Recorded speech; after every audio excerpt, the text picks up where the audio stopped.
감사합니다.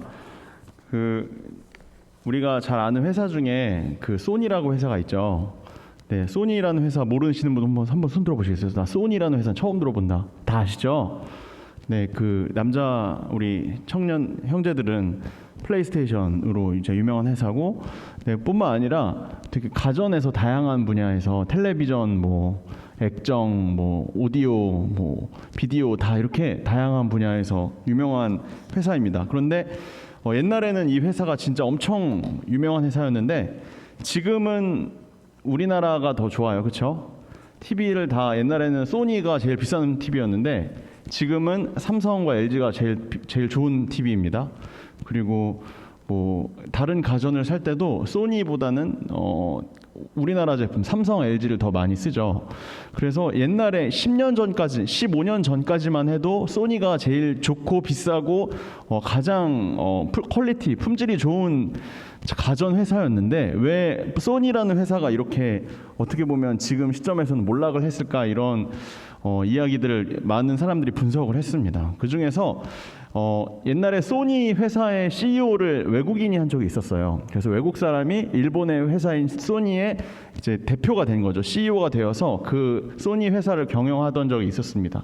한 10년 정도 하다가 이분이 이제 그만두면서 하던 이야기가 있었습니다. 그게 뭐였냐면, 소니라는 회사는 사일로 효과 때문에 아마 앞으로 성장을 하지 못할 것이다 라는 이야기를 하고 회사를 떠났다고 합니다.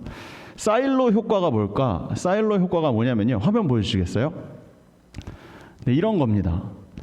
회사 내에 다른 부서와 교류하지 않고 자기 부서의 이익만을 추구하는 부서 간 이기주의 현상. 그래서 사일로는 이제 목초를 저장하는 원통형의 탱크 이런 거 비슷한 건데, 그러니까 자기 부서 것만 챙긴다는 거예요. 자기 부서들만 열심히 하려고 하니까 대신에 자기 부서의 어떤 업무의 효율을 위해서는 아주 열심히 일하는데 같은 회사 안에서 다른 부서의 회사에서 일하는 거에 대해서는 전혀 관심이 없다는 거예요. 그래서 예를 들어서 지금 만약에 우리가 예를 들어보면 카메라 사업부가 있을 거 아니에요. 그리고 액정 사업부가 있을 거 아니에요. 그래서 카메라에 액정이 들어가요. 그러면 이제 같은 회사니까 소니에 있는 같은 액정 사업부에다가 우리 액정 잘 좋은 거 들어갈 수 있도록 좀 업무 협조 좀 해주세요 라고 할 수 있잖아요, 그렇죠? 그런데 액정 사업부에 업무 협조 요청을 하면 안 도와줘요. 왜냐하면 자기 부서에 더 높은 실적을 내야 되니까 자기 같은 회사 아님에도 불구하고 그거에 대해서 잘 안 도와주려고 하는 거예요. 그래서 소니 카메라인데 액정은 다른 회사 거, 삼성 거가 들어가 있고 LG 거가 들어가 있고 이런 일들이 굉장히 많았다고 합니다. 근데 이게 부서 간 이기주의가 너무 심해서 이 회사가 거의 돌아가지 않을 정도가 되었다라고 이 외국에 있는 CEO가 나가면서 하는 이야기였다고 합니다. 이런 사일로 효과라는 것이 우리나라 회사에서도 굉장히 많이 일어나서, 우리나라 같은 경우는 이제 부서 간에 경쟁을 시키잖아요. 너네 부서가 더 많이 어떤 업무의 효율을 내면 그거에만큼 보너스를 주겠다 하니까 부서 간 경쟁을 하다 보니까 다른 부서, 같은 회사 안에 다른 부서에는 잘 업무 협조를 해주지 않는 경우가 굉장히 많다고 합니다. 그런데 이제 CEO 입장에서는 그게 아니잖아요, 그렇죠? 서로가 같은 회사 안에서는 여러 가지 부서가 있다 하더라도 서로가 협조를 해줘야 그래야 회사 전체가 다 잘 자라날 수 있는데 자기들 부서끼리만 이렇게 서로 경쟁을 하다 보니까 그거의 폐해가 이렇게 나타났다라는 겁니다. 그래서 이 사일로 효과, 다시 한번 화면을 보여주시겠어요? 이 사일로 효과를 극복하기 위한 가장 좋은 방법이 무엇인가, 여러 가지가 있는데 그 중에 가장 첫 번째가 뭐냐면 바로 오른쪽에 나와 있는 바와 같이 공동의 목표를 가지라라는 겁니다. 공동의 목표를 가지라. 회사 전체의 공동의 목표, 즉 비전을 가졌을 때, 그래서 그 각 부서에도 우리 회사의 공동의 목표는 이겁니다라고 다 심겨주고 그거에 대해서 비전 제시를 하고 그 다음에 회사의 운영을 했을 때 이러한 사일로 효과가 그 다음부터는 많이 줄어들 수 있다라고 어떻게 보면 해결책을 제시한다는 겁니다. 사람들은 어떻게 보면 자연스럽게 다들 이기심이라는 걸 가지고 살아갑니다. 그 이기심이 자기에게 속한 부서에도 나타나서 그 부서 간의 이기심, 지금 나에게 속해져 있는 부서와 내가 맡겨져 있는 일만 잘할 수 있으면 다른 부서가 어떻게 되든 난 상관없다. 이러한 이기심은 사실 사람들 마음속 깊은 곳에 있기 때문에 일어나는 일이기도 합니다. 그래서 각 부서와의 목표가 아니라 전체의 목표, 회사 전체의 공통의 목표를 제시할 때 각 부서의 그 다음에 그 아래의 목표를 제시하면 그 회사가 다시 잘 돌아갈 수 있다는 이야기입니다. 이 이야기는 사실 제가 저번 주에 설교드린 내용과 이어진다고 생각하시면 좋을 것 같습니다. 제가 저번 주에 말씀을 드리고 난 다음에 이 목표가 뭐고 목적이 뭐고 목표가 뭐여야 되는 것에 대한 질문을 굉장히 많이 들었습니다. 제가 설명을 제대로 안 했구나라는 생각이 들어서 다시 한번 목표와 목적에 대해서 조금 더 명확하게 설명을 드리겠습니다. 화면을 한번 다시 보여주시겠어요? 다음 화면이요. 자, 목적은요, 하나님이 그리시는 내 인생의 큰 그림입니다. 하나님이 그리시는 내 인생의 큰 그림. 그래서 이것은 다른 말로 하면 부르심입니다. 그렇기 때문에 여러분 인생에 대한 큰 그림이니까 무조건 장기 프로젝트예요. 여러분 일생 동안 평생 내내 따라다녀야 할 목적입니다. 그래서 여러분들은 이거는 하나님으로부터 이렇게 다운로드를 받으셔야 돼요. 하늘로부터 내가 부르심을 받아야 된다는 겁니다. 네, 이게 목적입니다. 여러분의 인생의 목적. 내가 이 땅 가운데 왜 왔고 내가 어디로 가야 하며, 방향이죠. 무엇을 위해 나의 인생을 살아야 하는지에 대한 것이 바로 목적입니다. 그런데 이제 그 목적은 어떻게 보면 쉽게 설명을 해드릴게요. 이거는 너무 일반화가 될 가능성이 커서 제가 잘 안 하려고 하는데, 목적 하위 개념이 목표라고 생각을 하면 좋을 것 같습니다. 단정 짓지는 않겠습니다. 목적 하위 개념이 목표다. 내 부르심, 목적, 하나님이 주신 부르심과 목적을 따라서 이제 내가 내 계획을 세워야 될 거 아니에요. 내가 어떤 일을 할까? 내가 무슨 일을 하면서 살까? 내가 좋아하고 내가 가지고 있는 은사가 뭐니까 내가 이러한 목표를 세울 수 있겠다라고 단기, 중기, 장기로 여러분들이 세우실 수 있을 거 아니에요. 그렇죠? 예를 들어서 식스팩을 만든다든지 이런 게 단기 목표가 될 수 있겠고, 배를 쓰다듬네요, 기범이 갑자기. 장기 목표라고 하면 내가 하나님이 나에게 부르신 목적에 따라서 나는 이러한 일들을 하겠다. 그래서 제 목적과 제 목표를 저번 주에 말씀을 한번 다시 드렸습니다. 다시 말씀을 드리면 제 인생의 목적은 저번 주에 나온 삭개오의 뽕나무 사건 같이, 삭개오가 뽕나무에 올라갔기 때문에 예수님을 만났잖아요. 그렇죠? 여러분들이 이 자리에 앉아 계신 분들 중에 진짜 딱 단 한 사람이라도 예수님을 만나기 위해 여러분들이 뽕나무에 올라갈 수 있으면 저는 제가 목사로서의 부르심을 받은 그 모든 부르심이 다 이루어진다고 생각합니다. 그래서 여기 계신 분들 중에 한 사람이라도 뽕나무에 올라가서 예수님을 만날 수 있도록 나는 어떻게 할 수 있을까 하는 게 이제 저의 하위 목표가 되겠죠. 그래서 제가 설교를 위해서 제가 세운 목표를 말씀드릴게요. 저 이거 여러분들과 다 나눠드린 거 이거 진짜 너무 힘들거든요. 근데 제가 진짜 이 악물고 하고 있어요. 이 악물고 너무 피곤하고 이거 막 시간 쪼개서 막 이거 해야 되고 막 저 나름의 디자인을 한 거거든요. 근데 예쁘게 안 보이실 수 있잖아요. 왜냐하면 그냥 이게 저의 역량, 여기 제가 할 수 있는 최대한의 디자인 한계치입니다. 그래서 이 디자인이 마음에 안 드시면 제안을 해주세요. 그러면 제가 받아드리겠습니다. 그래서 아무튼 이거를 만드는 게 이제 저의 목표입니다. 제가 이 목표를 세운 이유가 뭐예요? 제 목적은 여기 있는 사람 중에 한 사람이라도 예수님을 만날 수 있도록 해주기 위해서 저는 이러한 목표를 세웠다는 겁니다. 그러니까 여러분들이 여러분 나름의 하나님으로부터의 부르심과 목적이 있다고 하면 하나님이 여러분에게 다 각 사람 한 사람에게 준 장기 프로젝트가 있다면 그 장기 프로젝트 아래에서 여러분들의 목표를 세우시라라고 말씀을 드리는 겁니다. 그런데 안타깝게도 우리가 살아가는 인생은 단기 목표인 경우가 많습니다. 제가 어떤 카페에서 이렇게 입간판처럼 써 있는 것 중에 이런 것들을 본 적이 있습니다. 중고등학교 때는 입시 걱정을 하고, 대학 가면 취업 걱정을 하고, 취업을 하면 회사에 들어가면 결혼 걱정을 하고, 결혼을 하면 자녀 걱정을 하고, 자녀를 키우다 보면 노후 걱정을 한다. 그러니까 매일 우리는 눈앞에 있는, 어떻게 보면 단기 목표라고 생각할 수도 있겠지만, 그냥 내 눈앞에 있는 것들만을 바라보면서 그냥 처음에 태어날 때부터 죽을 때까지 그냥 눈앞에 있는 것만 하나하나 해치우다가 그냥 노후 걱정을 하는 시기가 딱 다가온다는 거예요.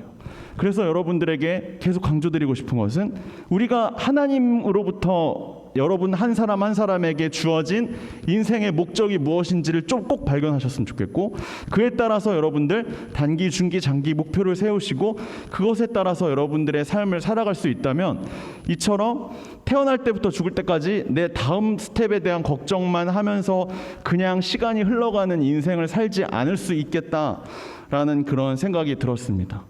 그런데 이러한 걱정을 하면서 살아가는 대표적인 사례가 뭐냐면, 우리가 초, 중, 고 시절까지 내내 여러분들의 학교와 여러분이 만약에 다녔다면 학원에서 부모님들이 계속해서 여러분들에게 계속 주입시키는 게 뭐냐면, 너희들 대학만 들어가면 너희가 하고 싶은 거 다 할 수 있다, 이렇게 이야기를 한다는 겁니다.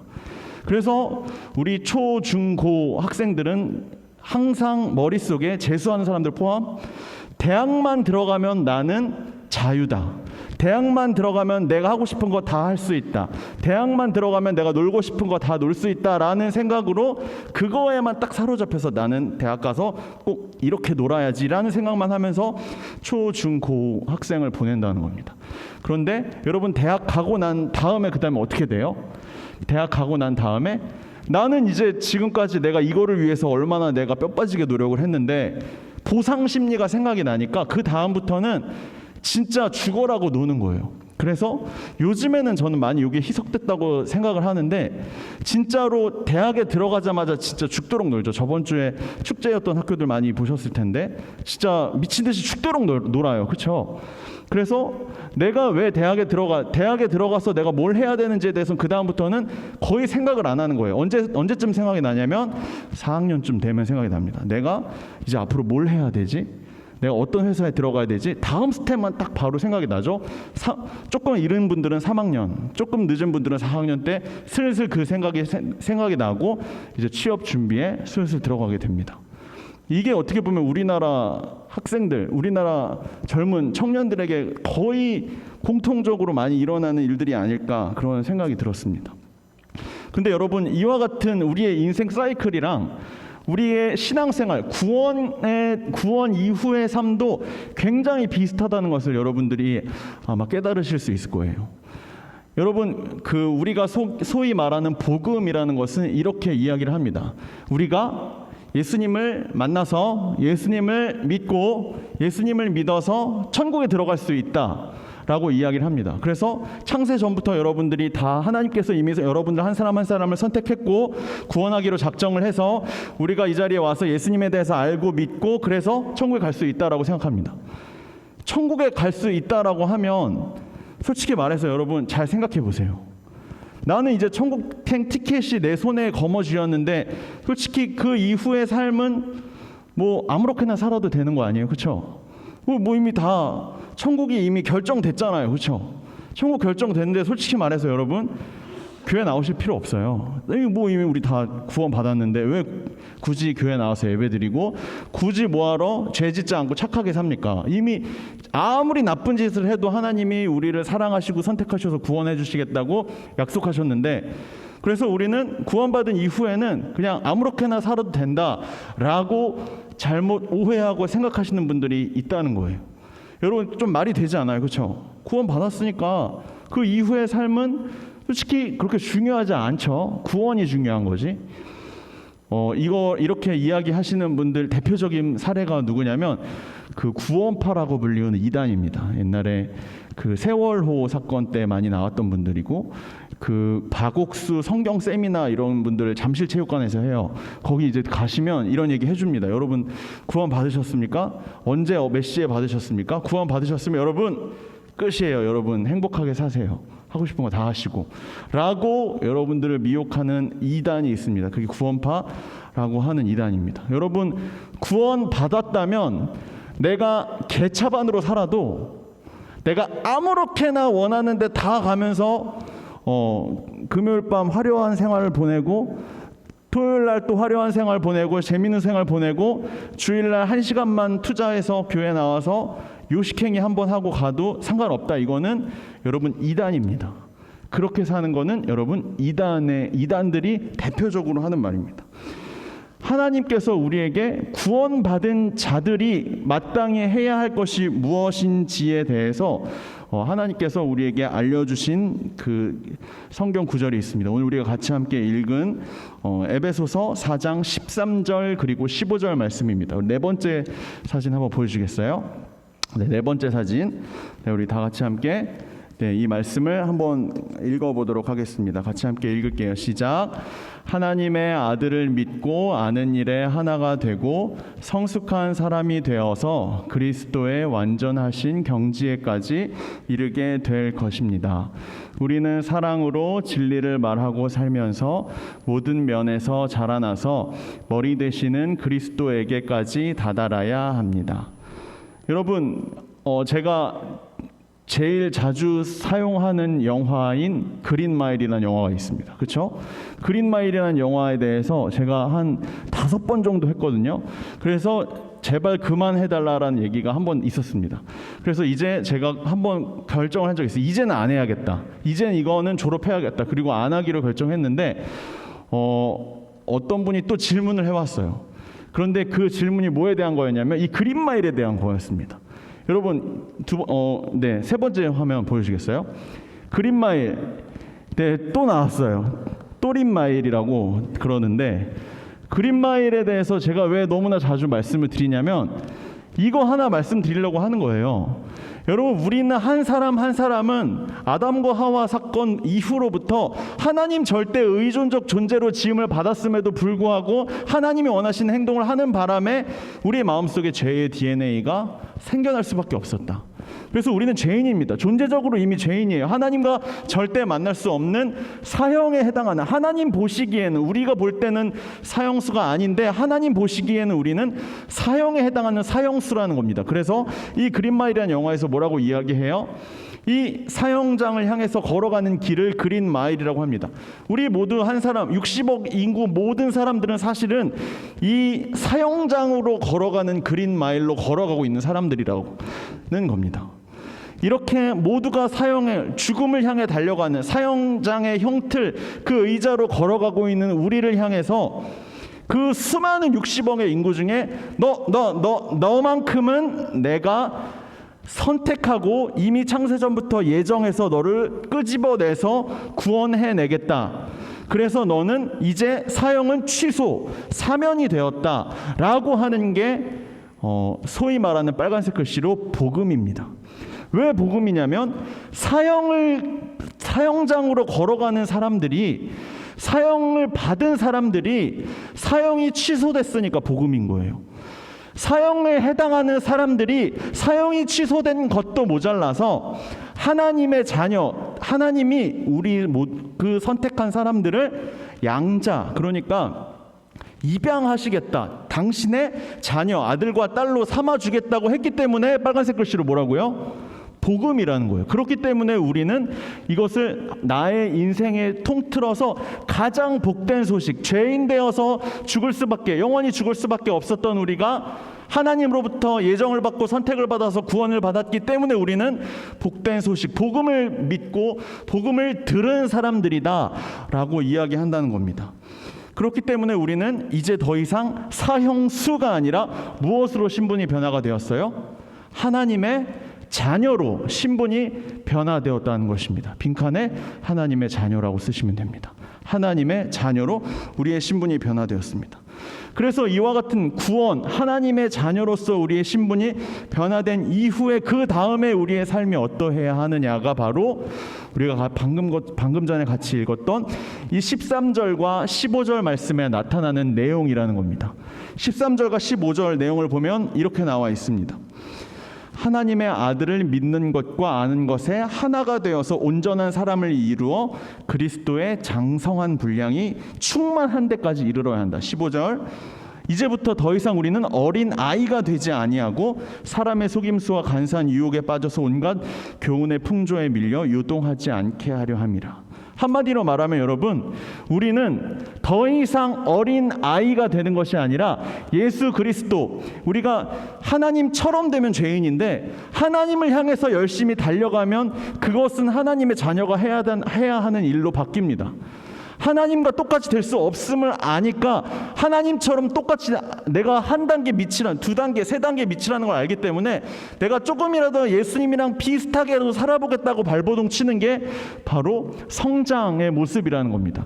하나님이 원하시는 것은 하나님이랑 똑같이 너희들이 될 수 있다는 게 아니라 하나님을 조금이라도 너희가 닮아갈 수 있도록 한번 발버둥 쳐봐라 라고 이야기하는 것이 바로 하나님이 말씀하시는 구원받은 하나님의 자녀로서의 해야 하는 성장의 단계다, 이렇게 이야기한다는 겁니다.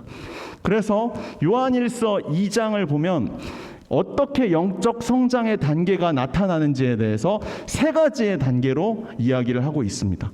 요한일서 2장을 보면 크게 세 가지, 첫 번째 영적 아이, 그리고 두 번째 영적 청년, 그리고 세 번째 영적 부모로 이야기를 하고 있습니다. 이 영적 아이에 대해서는 우리가 같이 함께 방금 읽었던 이 14절에 나와 있죠. 우리는 더 이상 어린 아이가 되지 아니하며 사람의 속임수와 간사한 유혹에 빠지지 말라라고 이렇게 이야기가 나와 있죠. 그러니까 우리가 복음을 들었어요. 복음을 듣고 구원을 받아서 더 이상 사형수가 아니라 하나님의 자녀가 되었어요. 우리의 신분이 바뀌었습니다. 그 다음부터는 여러분 이제 영적 아이부터 시작이 된 거예요. 여러분의 인생이 완전히 새로운 존재로 다시 거듭났습니다. 새롭게 태어났습니다. 새롭게 태어난 다음부터는 태어났으니까 어린 아이잖아요, 그렇죠? 이제 어린 아이부터 자라게 된다는 겁니다. 어린 아이는 바로 하나님과의 관계가 지금 막 당장 시작된 사람이라고 할 수 있습니다. 우리가 어린아이의 모습을 한번 생각해 볼까요? 어린아이들은 태어난 지 얼마 안 됐으니까 계속 옆에서 엄마랑 아빠가 돌보아줘야 됩니다. 계속 이 아이의 옆에서 이 아이가 혹시나 잘못된 길로 가지 않을까, 이 아이가 혹시나 뭔가 큰 일이, 사고가 일어나지는 않을까 항상 눈에서 띄지 않고 이 아이의 일거수일투족을 계속 바라보면서 이 아이의 옆에서 돌보아주는 사람이 꼭 필요합니다. 이게 첫 번째 단계인 영적 아이에게 필요한 그런 부분입니다. 그런데 이 아이에게는요, 돌봄이 필요한 한편 또한 가장 큰 특징은 이기심을 가지고 있습니다. 여러분, 이 이기심에 대해서는 제가 나중에 다음 3번에서 같이 함께 다시 이야기를 나누겠습니다.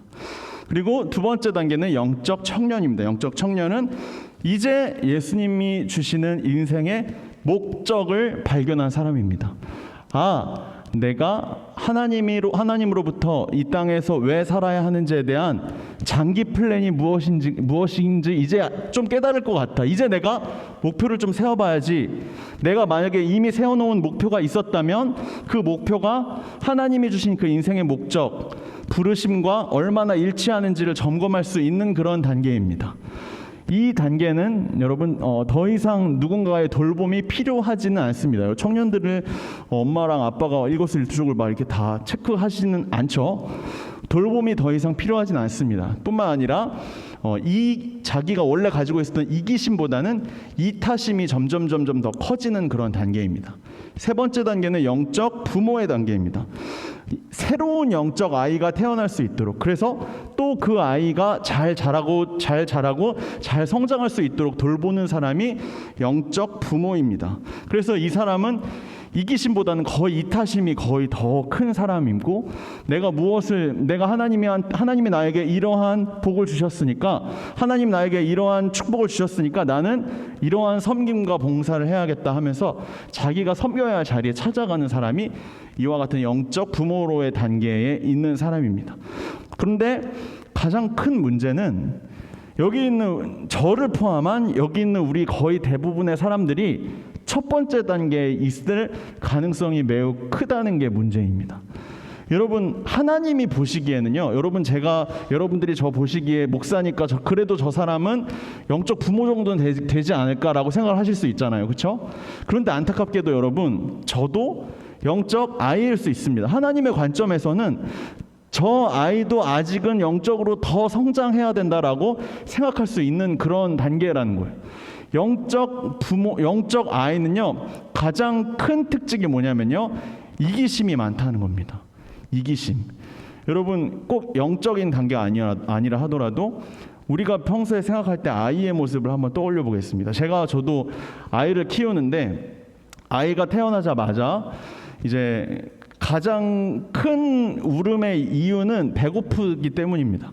그런데 문제는 배고프다는 사인을 하시는 건 뭐 상관이 없는데 3시간마다 하셔요. 3시간마다 하시는 것도 괜찮은데 문제는 새벽에도 하세요. 그래서 지금 다 자야 될 시간인데 계속 3시간마다 새벽에 계속 우시면서 자기한테 밥 달라, 기저귀를 바꾸어 달라, 지금 나의 자는 자세가 매우 불편하니 나의 자세를 바꾸어 달라 라고 요구를 하세요. 그래서 그 한 아이를 위해서 그 두 부모, 그러니까 부모 두 사람, 엄마 아빠가 계속해서 번갈아 가면서 이처럼 계속 이 아이가 얼마나 어떤 불편함을 어떻게 해소시켜 드려야 할지에 대해서 잠도 잘 주무시지 못하고 계속해서 눈을 떼지 못하는 상황이 바로 이 어린 아이, 가장 태어나자마자의 단계입니다. 근데 여러분, 더 큰 문제가 뭐냐면요, 그 갓난 아이 때만 그런 게 아니라 이제 유치원 들어가서도 마찬가지라는 거예요. 여러분, 식당 가서 식사하시다 보면 애들이 막 와 하면서 막 뛰어다니는 거 혹시 다 보셨죠? 그렇죠?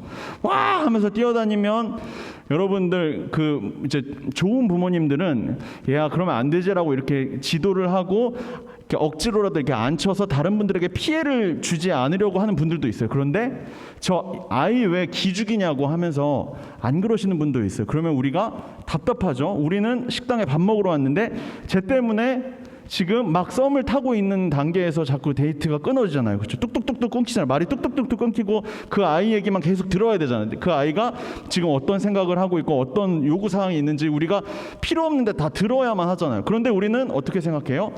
그래도 쟤는 아이니까 라고 하면서 우리는 그냥 넘어갑니다. 그래도 쟤는 어른이 아니고, 어른이 저러면 상관이 없는데 아이니까 우리는 이해를 할 수 있다라고 생각을 합니다. 근데 여러분, 더 큰 문제가 뭐냐면요, 초등학생이 되어서도 그런다는 겁니다. 여러분, PC방 사장님이 가장 두려워하는 시기가 언제인지 아세요? PC방 사장님이 제일 두려워하는 시기가 언제냐면 방학입니다. 초등학교 방학 날짜. 그때가 방학 딱 되자마자 딱 땡치고 나서 초등학생들이 그 PC방으로 이렇게 러시를 하기 시작합니다. 러시를 해서 PC방 자리마다 다 차지하고 앉아갖고 그냥 조용히 게임을 하는 것도 아니에요. 그렇죠? 옆에서 막 고돌이 하시는 사장님들 막 계시는데 그 사이에 막 자리 다 차지하고 앉아서 막 떠들면서 막 하죠. 막 야야야 지금 해서 디스코드 하시는 분들 다 이해하잖아요. 그렇죠? 막 이야기하면서 게임 하잖아요. 막 떠들면서 이야기하니까 그 PC방에 초등학생 소리들밖에 안 들려요. 그렇죠? 그런데 우리가 여러분 뭐 어느 정도 나의 화의 한계에 임계치에 달했을 때는 그 초등학생들에게 우리가 뭐라고 할 수 있지만 그래도 우리는 계속해서 마음을 꾹꾹 누르면서 이해를 하려고 하죠. 왜냐? 쟤들은 초등학생이니까 우리는 이해를 하잖아요. 그렇죠? 이처럼 유아기가 됐든 아니면 유치기가 되었든 초등학생이 되었든 아이들은 기본적으로 어떤 성향을 가지고 있냐면 이기심을 가지고 있습니다. 근데 여러분, 그보다 더 큰 문제가 뭔지 아세요? 이러한 이기심은 사실은 우리가 성인이 되어서도 가지고 있을 뿐이지, 우리가 가지고 있는 이기심은 그냥 숨기고 있을 뿐이지 우리도 사실은 그 이기심을 그 이기심이 줄어들지는 않았다는 겁니다. 여러분, 제가 며칠 전에 한강시민공원에 갔는데 거기에 쓰레기가 장난이 아니더라고요. 그렇죠? 그래서 정말 저도 같이 아내와 함께 욕을 많이 했습니다. 저걸 다 치우고 가야지 어떻게 하냐. 그리고 나서 저도 GS25에서 음료수를 사 먹고 가려고 하는데 너무 놓고 가고 싶은 거예요. 놓고 가면 너무 편할 것 같다는 생각이 드는 거예요. 그래서 저도 깨달았습니다. 아, 나도 똑같은 사람이구나. 여러분, 우리가 가장 나의 이기심을 잘 파악할 수 있는 상황이 언제냐면 운전하시는 분들이 내 이기심을, 내가 알고 있지 못했던 숨겨왔던 나의 이기심을 가장 잘 발견할 수 있는 경우입니다. 여러분, 이처럼 어린애들은 애들이니까 저런 식으로 행동해도 괜찮겠지라고 생각할 수 있을지 모르겠지만 사실 우리도 마찬가지예요. 우리는 그냥 사회생활을 하면서 저 사람과 관계를 해야 되니까 어른으로서 내가 보여줘야 되는 어떤 위치가 있으니까 그러니까 숨기고 있을 뿐이지 사실 우리의 마음 깊은 곳에도 사실 나 편하면 어떻게 하면 될까? 내가 원하고자 하는 것을 하려면 어떻게 해야 할까에 대한 기본적인 이기심은 이미 너무나 꽉 차 있다는 겁니다. 우리 마음에는 이미 이기심이라는 DNA가 있습니다. 그렇기 때문에 여러분, 영적 성장의 단계를 판별할 수 있는 가장 큰 기준은 바로 이와 같은 이기심입니다. 여러분, 5번째 사진 보여주시겠어요? 여러분, 죄가 영어로 뭐냐면 sin입니다.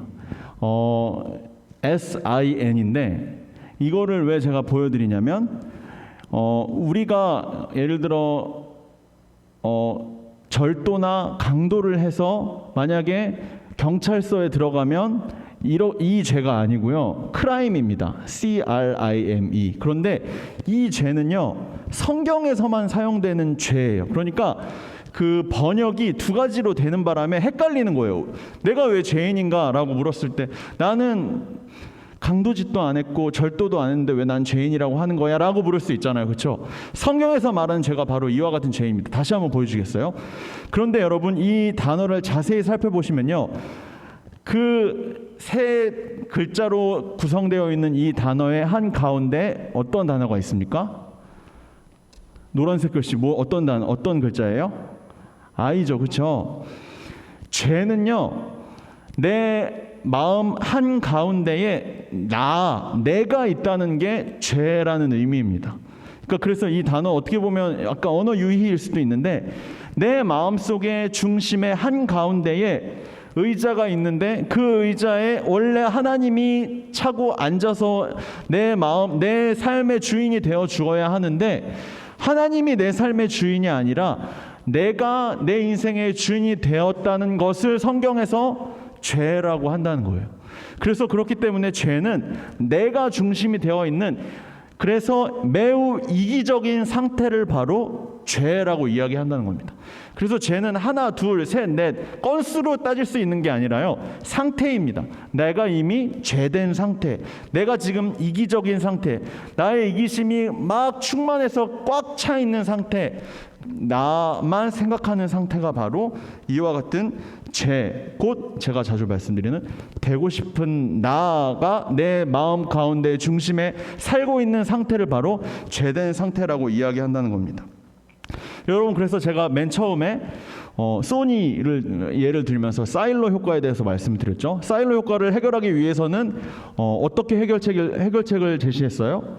사일로 효과를 해결하기 위해서는 그 회사 전체의 공동의 목표를 제시하라라고 이야기를 했습니다.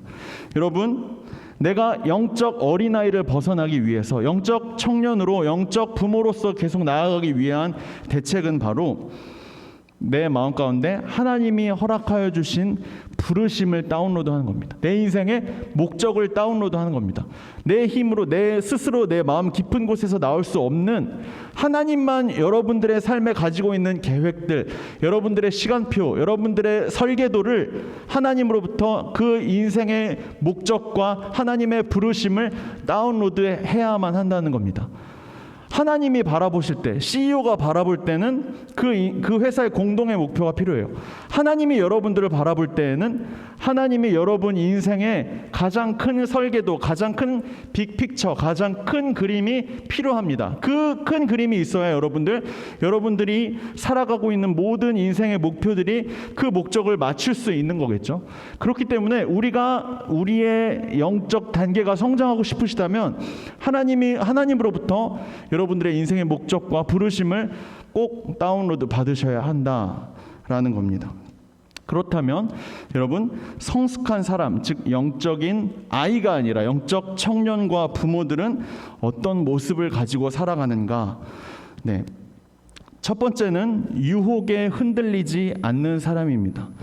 여러분, 14절을 보면 이와 같이 나와 있습니다. 이제는 이는 우리가 이제부터 어린아이가 되지 아니하여 사람의 속임수와 간사한 유혹에 빠져 온갖 교훈의 풍조에 밀려 요동하지 않게 하려 함이라라고 나와 있습니다. 여러분, 어린아이의 또 다른 특징은 잘 속는다는 겁니다. 그렇죠? 네, 속임수에 빠지기 쉬운 상태가 어린아이의 상태입니다. 여러분들 초등학교 때까지 크리스마스 때 산타 할아버지가 선물을 갖다 주는 줄로 아셨죠? 그렇죠?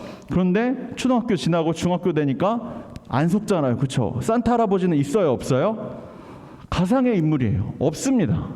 그런데 초등학교 때까지는 진짜 산타 할아버지가 있는 줄 알았어요. 어린아이의 상태는 이처럼 속임수에 빠지기 쉬운 상태라는 겁니다. 그래서 영적 어린아이인 상태도 마찬가지입니다. 속임수, 유혹에 굉장히 흔들리기 쉬운 상태입니다. 사도행전 20장 29절에서 32절까지에 보면 이와 같이 나와 있습니다. 우리 같이 함께 읽어보겠습니다. 시작. 내가 떠난 후에 사나운 이리가 여러분에게 들어와서 여러분 중에서도 제자들을 끌어 자기를 따르게 하려고 어그러진 말을 하는 사람들이 내가 여러분을 주와 그 은혜의 말씀에 부탁하노니 그 말씀이 여러분을 능히 든든히 세우사. 여러분, 말씀 띄워주시고요. 여러분들이 지금 평소에 살아가면서 수많은 사나운 이리들을 만났을 것입니다. 그 사나운 이리들이 여러분들을 향해서 공격해오다가 이 사나운 이리들의 궁극적인 목적이 뭐냐면 다음입니다. 그 다음 30절입니다. 자기를 따르게 하려고, 자기를 포섭하려고 만드는 거예요. 여러분들이 내가 만약에 어린아이의 상태면 사나운 이리가 나타나서 자기 편으로 끌어들이려고 할 때 여러분들은 쉽게 넘어갈 수밖에 없을 거예요. 그렇다면 지금 세상 가운데서 여러분들이 수많은 이리들을 만나셨을 텐데 내가 만난 이리들로부터 내가 어떻게 이 공격을 내가 이겨낼 수 있을 것인가? 그에 대한 해답이 32절에 나와 있습니다. 노란색 글씨로 32절에 뭐라고 나와 있어요? 하나님의 은혜의 말씀이, 그 말씀이 여러분들을 능히 든든히 세우고 있다고 이야기합니다. 여러분들 유혹에, 여러분들 속임수에 빠지지 않고 그러한 흔들림, 이리의 사나운 이리의 유혹으로부터 흔들리지 않을 수 있는 가장 유일한 방법이 뭐냐면 하나님의 말씀 위에 내가 그 반석 위에 서서 능히 든든히 세움을 받아야 된다는 겁니다. 하나님의 말씀만 이 세상 가운데서 유일하게 흔들리지 않는 가장 든든한 반석입니다.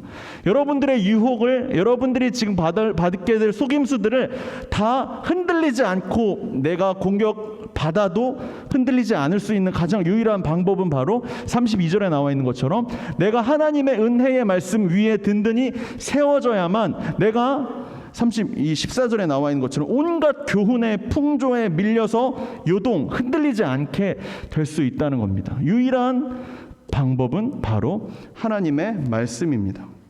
두 번째로 영적으로 성장하는 사람입니다. 마가복음 4장 30절에서 32절까지에 보면 예수님이 하나님의 나라에 대한 비유를 이렇게 말씀하셨습니다. 겨자씨 비유라고 하는데 같이 함께 읽어보겠습니다. 시작. 예수님은 다시 말씀하셨다. 하나님의 나라를 무엇에 비유하며 어떻게 설명할까? 하나님의 나라는 겨자씨 한 알과 같다. 그것이 땅에 심길 때는 씨앗 중에서 가장 작은 것이지만 심긴 후에는 모든 채소보다 더 크게 자라서 큰 가지를 늘어뜨린다. 하나님 나라가 이러한 방식으로 운용된다는 거예요. 하나님 나라가 이러한 방식으로 돌아갑니다. 하나님 나라에 속한 백성들도 이와 같이 성장할 수 있다는 겁니다.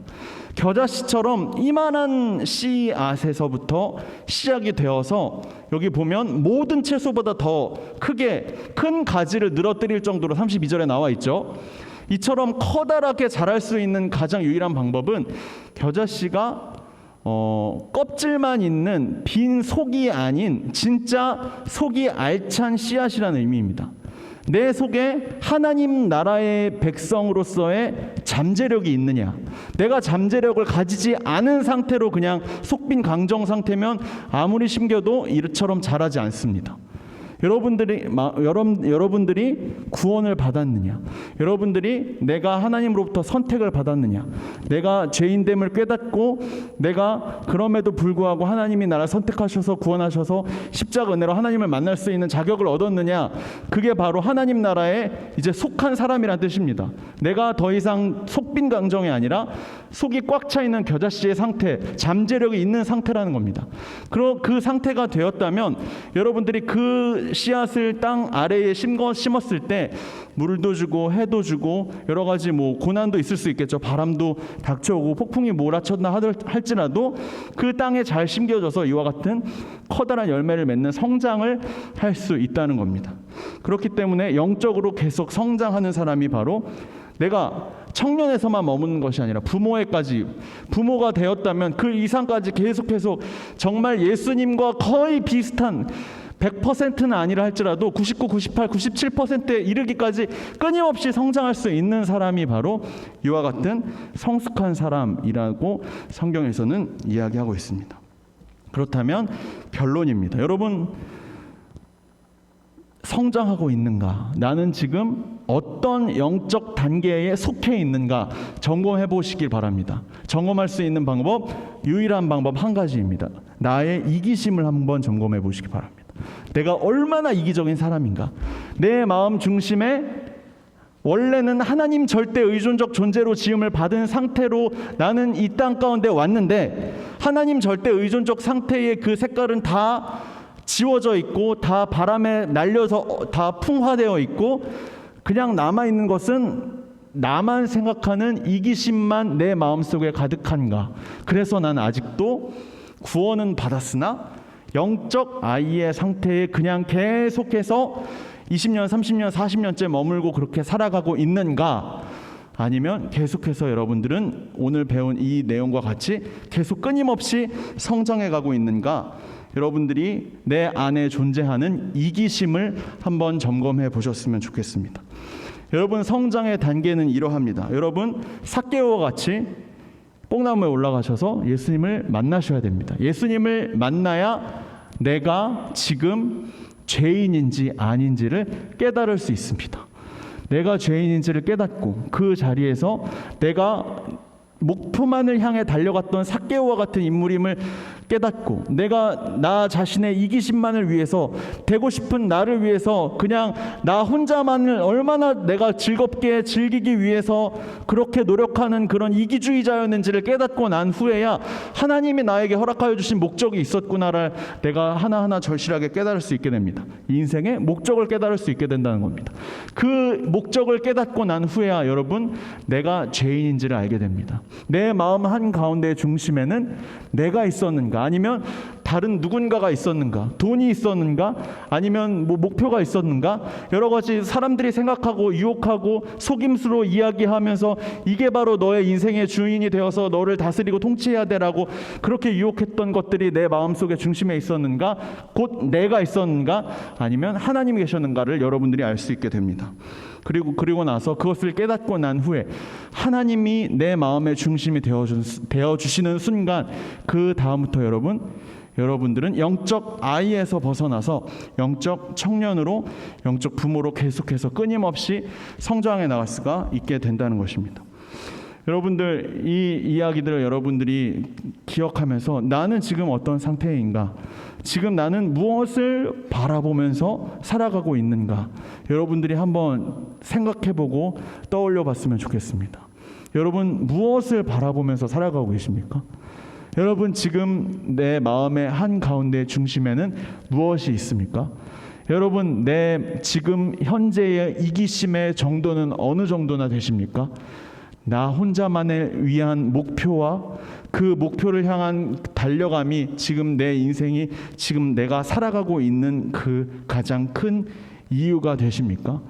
여러분들 그것들을 다시 한번 점검해 볼 수 있는 시간이 되었으면 좋겠습니다. 여러분 이 찬양 같이 함께 부를 텐데요. 여러분들 잘 아는 찬양입니다. 네. 이 찬양의 가사를 보면 이렇게 이야기합니다. 내게로부터 눈을 들으라고. 아직도 여러분 계속 내 마음속에 뭐가 있는지, 내 중심에 뭐가 있는지 알지 못하는 분들도 있고요. 그리고 아직도 내 마음 중심에 나로 꽉 차 있고 가득 차 있는 분들이 있습니다. 여러분, 내게로부터 눈을 들어서 청년의 때에 여러분들을 창조하신 창조주를 바라보는 여러분들이 되었으면 좋겠습니다. 내게로부터 눈을 들어 주를 보기 시작할 때 이 가사에서 이렇게 이야기합니다. 하나님이 여러분들을 향해 일하기 시작하네.